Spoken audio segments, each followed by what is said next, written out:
Hello again.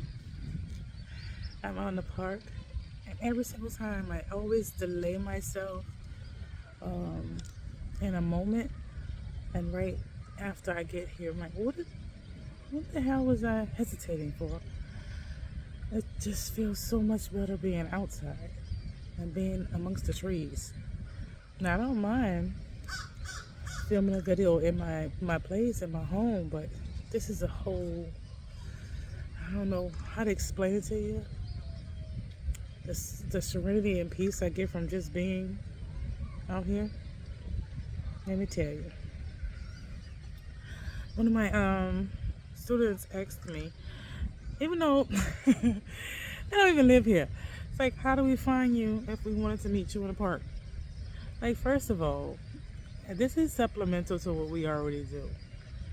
Second of all, I don't mind shielding my energy right now, shielding my peace, but also don't mind anybody who wants to step up and sit down and listen or ask questions or just discuss or wax philosophical like.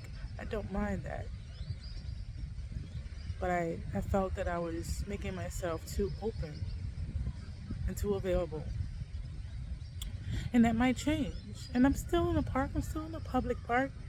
But I tell y'all what, I'm not the usual park that I usually go to or have been going to. I told you I found another park that I hadn't been to in some years that was nearby where I live now. And it's just as lovely. It's not as big or as vast, but it's just as lovely. And if you find it and you want to find me, don't make it like a scavenger hunt if you want to. I am in a park that is in New Orleans. And if you find a building that has a clear number 10 on it, know that I'm nearby sitting under a tree.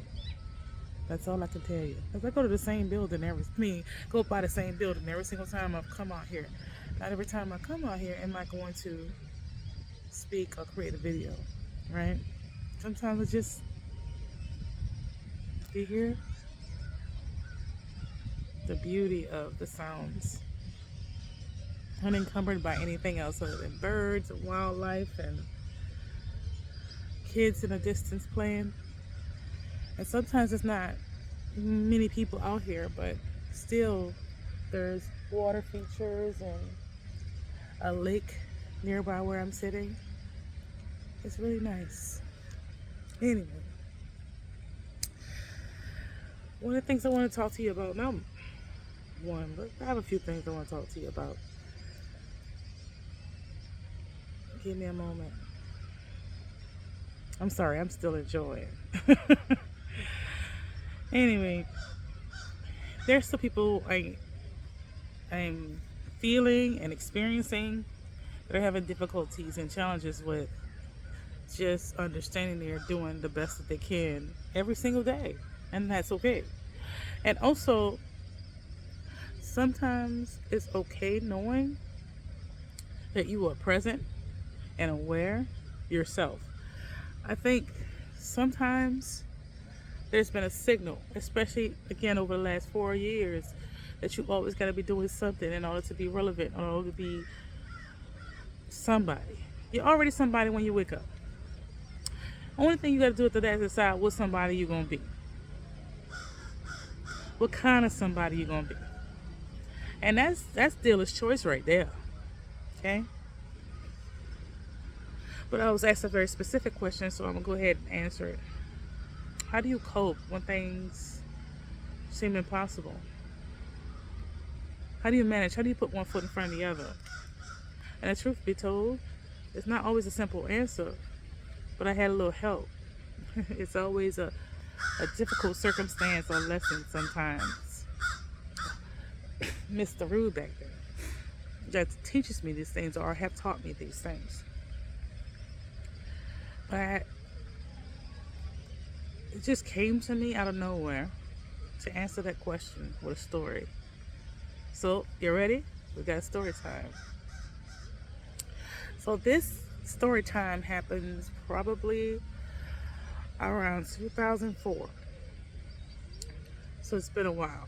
It's been over 20 years since this happened. And I was about all of 24 years old.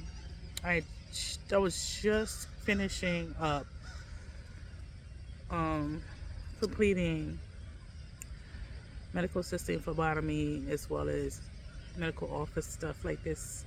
I just finished that training and gotten that degree.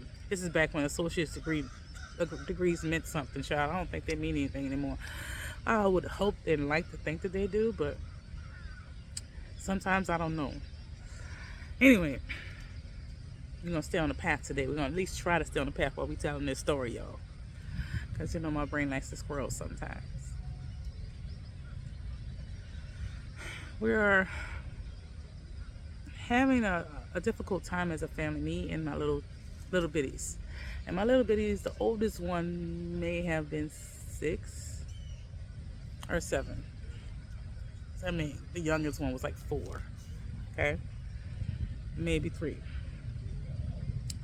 And me and my husband at the time decided, since we've been having so many challenging moments and we just got the news that we were being sent out of the country, and that eventually changed when we got the news we were being sent out of the country for the next 4 years as a family for the military. And we were trying to like wrap our heads around that. Plus it was just really challenging being 20 somethings with 3 children on less than a shoestring budget. So it was very hard for us to do many things that were leisure like, or to give the kids adventures and good times and things like this. And sometimes that was one of our biggest stressors, is that everything revolved around just staying alive. Not even thriving, but staying alive. But somehow, some way, we were able to scratch some money together so we could put the gas in the car to go on a little beach trip. And this is back when Biloxi was still able to be swam a little bit without feeling like you're going to get sick. And Biloxi is in Gulf Shores, and Biloxi Beach is Mississippi. You could still kind of swim back then. Ain't no way I would get in that water today. But it wasn't great then, but it was something, right? So we had saved our little pennies for a little while, and we had the intention of just surprising the kids and taking them to the beach, right? Because we hadn't done that. And so now, since the oldest one was a baby and she didn't remember that, and that was in Pensacola at the time, and my father-in-law treated us to that one. So it had been that long since we actually done anything of leisure, really. So we packed the kids, we get in the car, and I packed up a lunch for the day. We was gonna have a whole picnic. It's been a whole day at the beach. We're all excited. We both had time off of work. We both, it was just the perfect circumstances finally for us to do something good with our kids. And as we're on a road to Mississippi, we're singing songs, we're playing music that they're used to, like oldies but goodies to them, but just relevant to us. And just having a good old time in the car. And suddenly, I saw a car just speed by. So it was a 2-way highway. And you could pass each other. There's nobody, if it's safe to pass, if you needed to. But this car was zooming past. There was no reason to have to pass traffic. That person just seemed like they were impatient for whatever reason. And I said, did you see how fast that car was going? And my husband at the time said, yeah, that was wild. Within 5 minutes, we didn't see it, but we heard it. The loudest bang crash that I ever heard in my life. And I was like, oh, that's an accident. I bet that's an accident. He's like, maybe, maybe not. We approach it not long after, and it was bad. It was really bad. And it was already like 10, 5, maybe between 5 and 10 cars ahead of us that had approached it already. And I see smoke coming out of one of the vehicles that was in this accident moved to the side. It was pushed to the side of the road by the impact. Like they were off to the road completely. And I was like, I don't know what to do. And this is a Mississippi road that's not well traveled by a lot of people. This was not the main road. We knew a back way to get there, And I was like, I don't know where the nearest hospital is. I don't know. Now, people were calling 911 and on the phone and stuff like that, trying to get these people help, but they were still in their cars, trapped in there. And in my mind, I'm like, why is anybody trying to check on those people? Nobody was approaching the vehicles. Nobody was doing anything. I'm like, one of the cars was actually starting to smoke. So, where there's smoke, eventually there will be fire, especially if there's gas. I'm just like, we need to see if there are people okay in there and do what we can do. And then everybody got out of their cars and kind of stood around and just watched and looked around. And I'm like, I look at my kids, I look at my husband at the time, and he's like, I know. I say, I'm gonna see what I can do. I tell you what, you stay here. I'll let you know if I need your help, or I'll come back and we can switch out if it's something I can't handle. He's like, all right, go do your thing. So I go over to the car, the first car. And I'm thinking this is the car that was speeding by us, but I'm not 100% certain at this point. My brain is just scrambled because this is a mess. And the windows, I think, based on the impact, the windows shattered in the vehicle, where two of the windows are just in pieces and the windshield was like about to cave in. And I could hear in the distance, as I'm approaching, the driver of the one car yelling for help. And he said, help, can you help me? Can somebody help me? And again, people are just standing around and nobody was on their phones or nothing, like taking pictures or nothing like that, but they were just like, call 911 or whoever they wanted to call, let them know they was going to be late because the road was impassable. And it's like, I asked one of the people as I'm approaching, are they on the way? Is some kind of emergency services on the way? So they say they're on the way, but it's going to be a while. I'm like, so I get closer and I realize it's a young man, maybe in his 20s, late 20s, something like that. Not far away from my age at the time, that was driving that car that was asking for help. And in the other car, there were two people and I could see them in the distance, right? And so I say, okay, I'm checking. I say, is it okay if I check your vitals and see if you're okay? Because I'm going to see if I can come over here and go over there and see what the situation is, to see who is the most critical. That's kind of how I assess the situation. But I was also easily becoming angry because I wanted to be able to say to everybody who's just standing around, why are you not helping me? Why are you not trying to see what you can do to help these people? Why are we not? I know it's not advisable to move someone who's been in an accident, but we have to choose life or death because one of these cars is clearly about to start going up in flames. So we can't leave these alive people in this vehicle, okay? But I'm gonna check here and I'm gonna check there and see what's going on. So I check him, check the other one, and the passenger seat was not conscious at all. And then back seat, I'm not gonna go too graphic into detail, but the person in the back seat I assumed had not made it. And there was a dog. She was holding on to a dog, and that was not a good image for me. And I won't go into detail about that. Anyway, so those two, one, I told him I was going to come to one who's conscious. I'm going to come back to you and go back over to the other car. I'll go over to the other car. And there was a husband and wife. He's like, can you please check my wife? Can you please try to get her to wake up? And I went over to her and I talked to her. It looked like maybe she had some awareness, but I wasn't certain because she just stared at me and kind of slow blinked her eyes. And I said, okay, I'm going to come back and help you. But for right now, just stay put. Help is on the way. I'm talking to the husband who's fully conscious, but obviously injured. And I'm like, I'm coming back. I know you're in pain. Help is on the way. Let them know that emergency services were called and all these things. So I'll go back over to the other car because now that one is smoking crazy. So I'm still looking at the people around me, and at this point I get angry.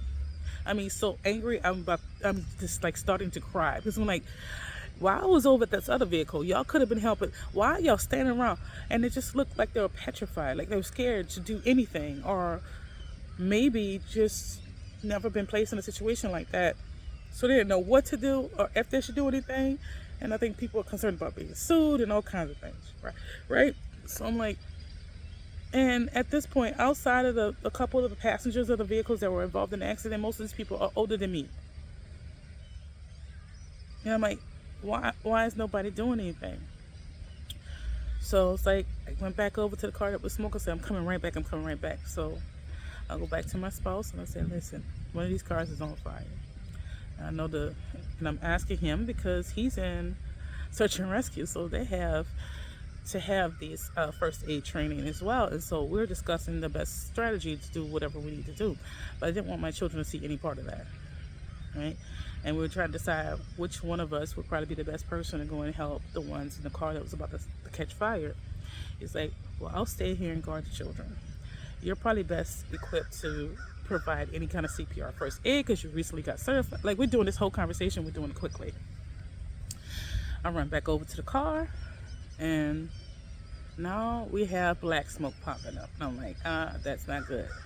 Let's see what we can do to get these people out of here. So the seatbelt and everything was all wrapped around. He was trying to get out himself, and so he didn't do a good job of it. And then I realized this man's leg is like shredded, and it's a mess and mangled.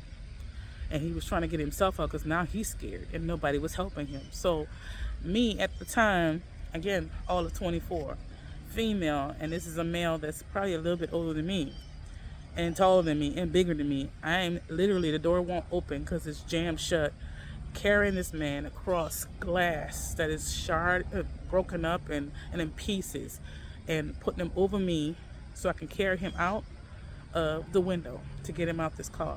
Only realized he had then wrapped his already mangled leg in the seatbelt. And I'm like, I don't understand. It just felt like a nightmare. And so I undangle his leg while his arm is wrapped around my neck, and I don't know where the strength came from.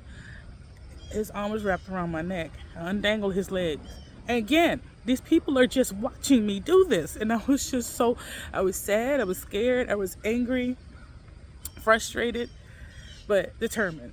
So I'm like, I don't know who this is. And in my mind, there's some part of me that knows is this person that I'm getting out of this vehicle is probably the person that caused all this because they were impatient to get somewhere. But it didn't matter. I'm just getting the person out of the car. So I get him out. He said, thank you so much, thank you. And then I was like, okay, I'm going to help you to the side of the road, get a safe distance away from this car, and I'm coming back, and I'm going to check on your passengers. And he's like, okay. And he said, I forget who he said the guy's name in the front was, but in the back, I'll never forget her name. Her name was Tiffany. And so I was like, okay. So I put him on the side of the road, and I say, Tiffany, hoping that there was some level of consciousness. And I heard gargling, like a sound that sounded like somebody was gargling water, but not quite that. So like, I took that as a sign of life. And the car is engulfed in smoke at this point, and everybody's screaming for me to back away from this vehicle. And I'm like, but what if these people are still alive? I can't adequately get their vitals or get them to respond to me, but I know the one in the front still had some signs of life, and I checked their vitals. They still had a pulse when I went up there and checked. I can't leave them in here. But also I'm looking back at my car and my kids, not knowing what's going on, but I can't leave them without me. And it was like a really challenging choice. So I went around, checked the vitals of the passenger in the front again. I was like, I have to make a choice between him and Tiffany because nobody was trying to help me. And so the other car, at least it wasn't about to be engulfed in flames. I was going to go back over there whenever I could. I'm sorry. And so I went into the car. At least the back door opened. The front door wouldn't, so I had to carry Broham through the window. So I open the back door and I see Tiffany and I see the puppy, and I just kind of touched the puppy just lightly to see, and it didn't seem to have any signs of life, so I just left it. Like, if it shows signs of life, I'm gonna try to get the dog. And so I opened the door, and then I yelled because I couldn't really move her. She was wrapped in her seatbelt in a weird way, like she was laying down but had a seatbelt across her somehow, and it was just really wrapped weirdly around her. And so I'm like, I need help. At this point, I'm exhausted. My adrenaline has been pumping for I don't know how long. It felt like 2 seconds, but I'm sure it was longer than that, going back and forth. So I'm screaming at more and more people who had gathered at this point, including like people who live in the area that just came out of the houses to watch this. Help me! What is wrong with y'all? And I'm screaming. And so at this point, my spouse realized what was going on, and there was a lady that came over to help me, and she's like, "What can I do to help?" Blah blah blah blah. I said, "Could you help me unwrap the seatbelt around her?" She said, "I'm gonna be honest with you, I'm afraid of this smoke, so I can't stay near this car." And she's like, "But what can I do to help you?" And I'm like, "That's it." It's like, "Is there anything going on with your car? Is your car locked?" It's like, "You know what? Go get my spouse." And I explained what my car was. I say, "I'm going to trust right now. And do me a favor, and I want to be able to see my children. Just, can you walk over there? Tell my spouse I need his help because nobody's willing to do this. And stand there, please, and with my children so I can see them and I know they're with an adult." And so she's like, "Okay." And I was, and in my mind right now, I'm still thinking how dangerous that was, but it wasn't so far away where if she tried something, I couldn't go get her. you know? So she decided to leave them inside the vehicle and do that. But at that point, it's like, it's do or die right now. So my spouse comes over, and then finally, when they see him having come all the way back there, saw me crying and screaming at them, some of the other people started to try to come help. At this point, I had finally slid her body halfway across the vehicle, and she's still making this sound, this rattling sound. And I'm like, okay, at the very least, let's get her out, and then we can assess. So we get her out. And I said, "Can you guys go check on him in the front?" And at this point, he's as close to the smoke and the flames that have started at this point as possible, and there was like no deal. So I just sucked it up, grabbed her shoulders, and my spouse grabbed her legs, and there was another gentleman that finally came up and grabbed her back, and we carried her to the side of the road, because my point of doing multiple people at this point, because her injury seemed way more severe and I didn't want to injure her further, so we basically acted as a board to get her as gently and smoothly to the side of the road as possible. And at this point, I am cut up and I am bleeding. And we get her to the side. I'm like, "Kevin, I can go over to the other car, check on those two, see if we can do anything to help them, provide CPR for her if she needs it, do her assessment." He was like, "I don't think I'm in a position to do that right now." So I'm trying to take her vitals. I can't get a pulse, and I don't know why. Maybe because my pulse was running. I was like, I don't want to take the chance. The rattling is still happening, so I am going to start compressions. So I start compressions, and nothing's happening.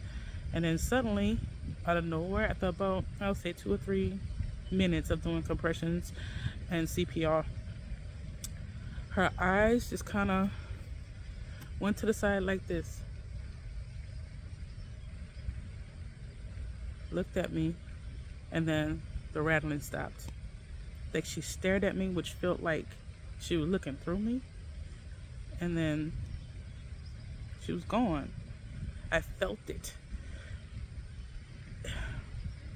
It's a feeling I cannot describe to you. And after the fact, just a little side note, after the fact, it's like, well, she must have, there's no way she died on impact. I was like, no, I know what I witnessed, I know what I saw, and I know what I heard.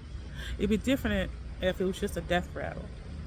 And that's what I convinced myself was probably going on at that time. But it was her eyes.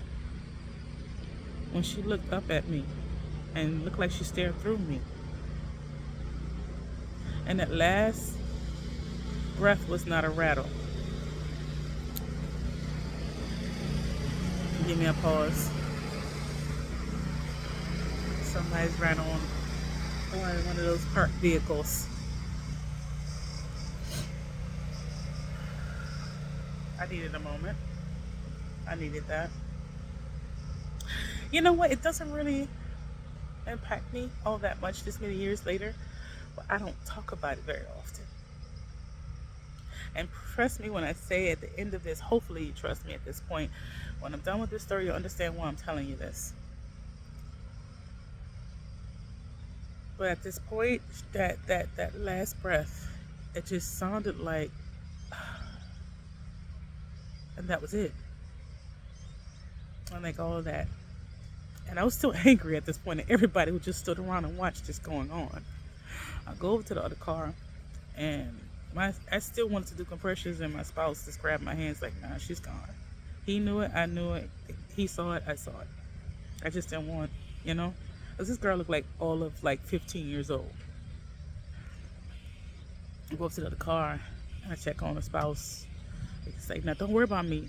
Don't worry about me. See if she's okay. Try to get her to talk. Try to get her to talk to me. She stopped talking to me. She's not talking to me. And I touch her hand, and she's still warm, and I try to take her vitals. I still can't get vitals on her. I mean, I think it's because my adrenaline was pumping. I don't know. But the last moment I left her before, she was still in that same position. Still looking in the same direction. And I'm like, either she's in a coma or she's gone, but I didn't want to tell him because he is frantic. So I go up to him and I held his hand. I said, I'm going to stay here with you. I'm not going to move you because there's no immediate danger. And I'm going to stay here with you. I'm going to talk to you until EMT gets here. So I stood there with him and talked to him. He was telling me about his kids and, you know, how much he loves his wife and just keeping him conscious and aware. As I'm sure he had to be integrated to the pain himself. EMT gets there and they ask the situation, what's going on. Now before they get there, the other car at this point is in flames. And the smell, there is nothing like that smell. It's not about the car being on fire. It's about the human being that was inside. And the audience that sat there and watched this go down. That could have helped. That made me so angry. At a certain point, I sat on the road next to Tiffany. And I just sat there and I felt like I was an insane human being. Especially afterwards. Where I just felt like she was the safest person to talk to in all the chaos once the EMTs got there and the police. Until they got to me and told me not to go anywhere until they talked to me and got a statement. So I sat on the side of the road until they got to her. Because they had assessed and I guess determined she had no signs of life. So I went to Abraham on the side of the road. That got out the window. I went to the spouse. They went to the spouse first and then the husband in the other car. And the firemen, you know, used whatever they could to put out the fire in the car with the other gentleman. And I was just sitting there talking to Tiffany. And I don't even remember what I was saying to her. I was just talking. And just staring. I found a tree to just stare at, and I stared at it, and I was just talking. And by the time they got my statement, I was just sticking the facts and asking, am I going to be okay? And so it's like, you're bleeding, let's assess you. And it was just like little cuts all over my arms and hands. So they wiped me up, cleaned me up, and asked me if I wanted to. I'm like, no. I just want to make sure that, you know, I be notified if anybody has any bloodborne diseases that I need to be aware of that was a part of this incident. That's all I want to know. Just keep my information for that purpose. Once I was done cleaning myself up, I went to the car and the lady, you know, I said, you know, your kids are so well behaved and da da da. Like, so thank you and all this. I get back in the car and my kids are like, what happened, Mama? And I was like, somebody got hurt up there and Mama and Daddy were going to help them. We both sat in the car. And they cleared the path for us to be able to, for the traffic to be able to get through at about 20-30 minutes. And we sat there kind of in silence and turned the music off for the kids and not say anything to each other. When the path was finally clear, we both looked at each other, turned the music up, took deep breaths, and kept going on our journey. You know what we did for the rest of that day? We took our kids to the beach. We had a picnic. We had fun. We went on with the rest of our day. And still lived our life and did our plans, just delayed. But we still did what we had planned to do. We didn't tell the kids much of anything. And we just had a good day. We came back home. I don't think we processed a whole lot initially. But we came back home and we just had to return to our life. Like as if none of that had just happened. We were aware it happened. But we didn't choose at that time to let it fully impact how we were going to operate in our life. And our kids had a wonderful day at the beach. something we hadn't been able to give them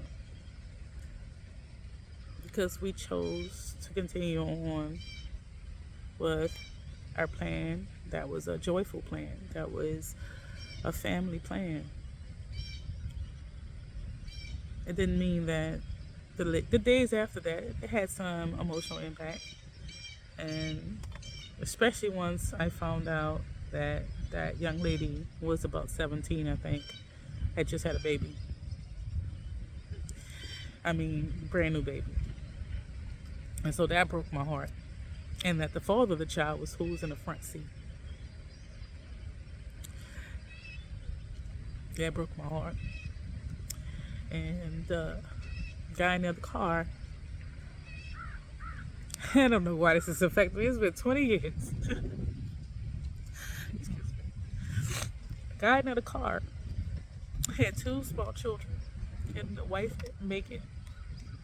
And he was trying to figure out how he's going to raise two kids on his own.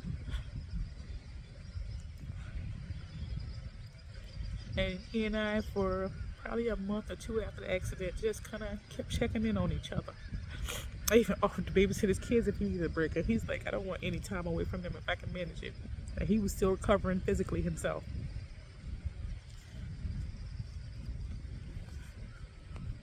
The guy who caused the accident, I don't even think anything really happened to him. Like, he got a slap on the wrist or something. And I think that's something that I processed with the other father, because he was so angry that he lost his spouse. And this person just got to walk away. Like, I don't know why that was.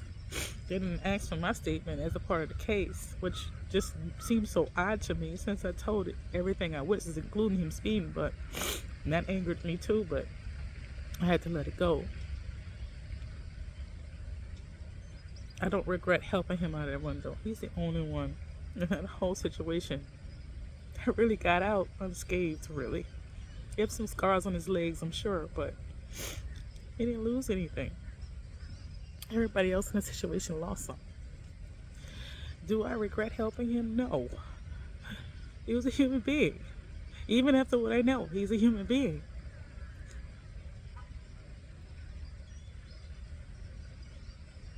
But I went on with my life. I didn't dive too deep. I went on with my life. Actually, it made me have more purpose in my heart and in my mind and in my spirit. Like, in a blink of an eye, you're on your way to the beach with your family, and somebody lost all of theirs, and somebody lost half of theirs right in front of you. That was the biggest reason why I kept on and went to the beach with my children, because they don't get to do that. And maybe be more grateful even for the littlest moments, even though it was stressful. I'm not going to sit here and lie to y'all and tell y'all I didn't have compounded at this point PTSD, which I already suffered with. But it's compounded by things and circumstances like that. And the weirdest thing about it is, I think if I am blessed enough to be able to come on here and share more with you, you're going to hear some stories like that. And I've had so many of them that it just confounds my mind sometimes to wonder why I have so many of them. But I do.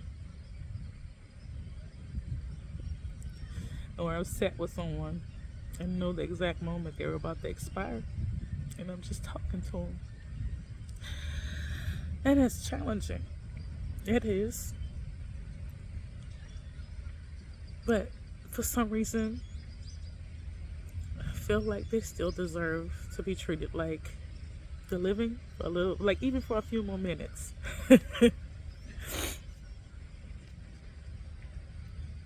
And there's some weird peace in that. And so here's the reason why I told you that story.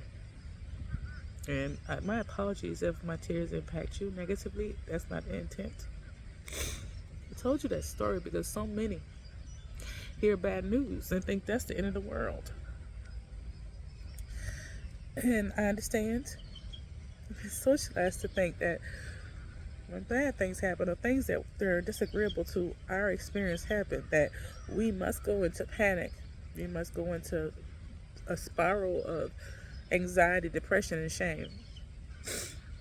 And I tell you, sitting here, that my children still remember the day at the beach. To this day, and they're grown now. But they also knew something happened. They just didn't know all the details, or they didn't see too much. But I got to do that for my children. We can walk and chew gum.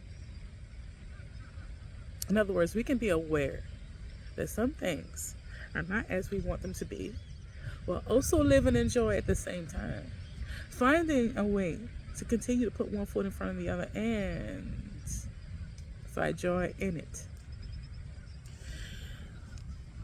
There's nothing that says that you must walk around in a state and mode of depression. Besides, I done told y'all already that it's a good idea to not be that way, because if you decide at some point, you're like, I'm going to start a revolution. If you decide you won't do that, if you're being chronically depressed and anxious, and sometimes it's not a choice, but by choice, if you're going to choose it now,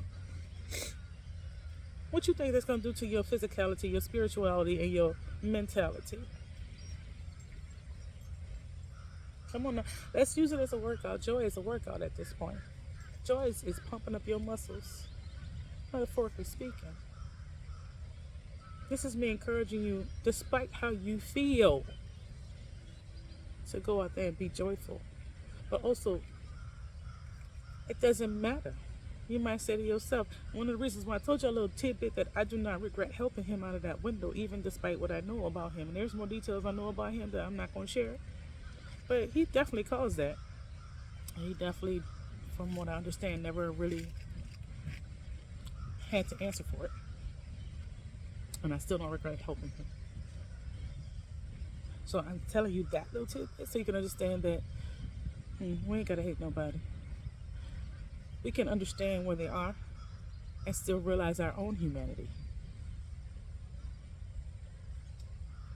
You're not going to get love or joy or good vibrations or good experiences or good circumstances or good results throwing back what you were given. Because you're just going to get more of that. You're just going to get more of that.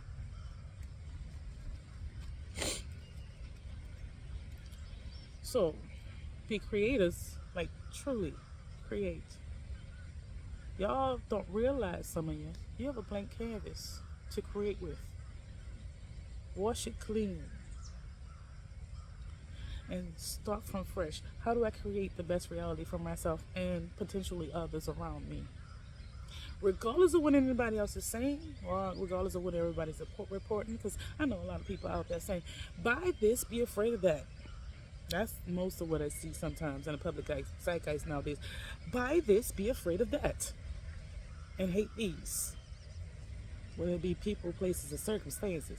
Whatever noun they decide they want to make you fearful of or hateful towards today or this week. I'm advising against that. I'm advising to go towards your bliss and your joy if you be so inclined. And then when you're ready to fight, you'll be more fortified to do so. If you choose to do so. See, I'm not one of those people that's going to tell you to spend your entire life. I used to. Like, everybody needs to fight for their rights all the time. No, I'm not jaded. I'm satiated. I'm satiated with where I am and who I am. So I don't have to fight so much. But what about what's going on in politics? If you don't got my face,